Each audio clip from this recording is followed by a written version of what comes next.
ఏపీలో అరెస్టుల పర్వం ప్రారంభమయ్యే అవకాశం ఉంది. గత కొంతకాలంగా ఇది నిలిచిపోయింది. అయితే ఇప్పుడు మరో నేరం బయటకొచ్చింది. గుడివాడలో బెట్టింగ్ కు పాల్పడే మసాలా శివ అనే నిందితుడిని పోలీసులు అరెస్ట్ చేశారు. అయితే ఆయన మాజీ మంత్రి కొడాలి నాని అనుచరుడు అని ప్రచారం నడుస్తోంది. గతంలో గుడివాడలో బెట్టింగ్తో పాటు కేసినో నడిపారు అన్న ఆరోపణలు మాజీ మంత్రి కొడాలిపై ఉన్నాయి. దీంతో ఇప్పుడు మసాలా శివ అరెస్టు కావడంతో కొడాలి నాని చుట్టూ ఉచ్చు బిగించడం ఖాయమని తెలుస్తోంది. ఇటీవల మాజీ మంత్రి కొడాలి నాని కీలక వ్యాఖ్యలు చేశారు.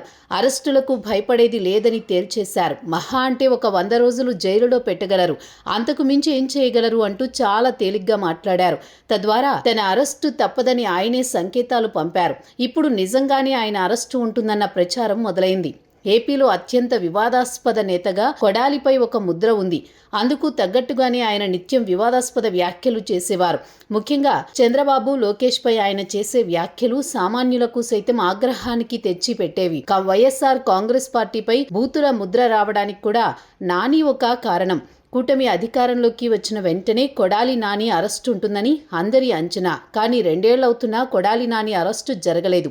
ఒక విధంగా టీడీపీ శ్రేణుల్లో అసంతృప్తికి ఇది ఒక కారణం.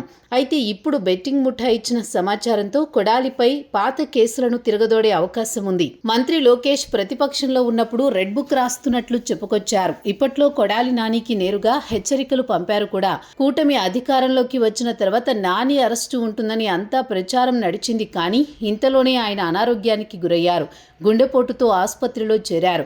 ముంబైలోని ఆసుపత్రిలో ఆయనకు బైపాస్ సర్జరీ జరిగింది. దీంతో హైదరాబాద్లోనే విశ్రాంతి తీసుకుంటూ వచ్చారు. ఇటీవల అంబటి అరెస్టు జరగడంతో ఆయన పరామర్శకు వచ్చారు.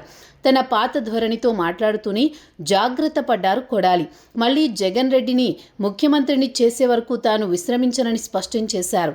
కేసులకు భయపడేది లేదని తేల్చి చెప్పారు. ఒక విధంగా ప్రభుత్వానికి సవాల్ చేసినంత పని చేశారు.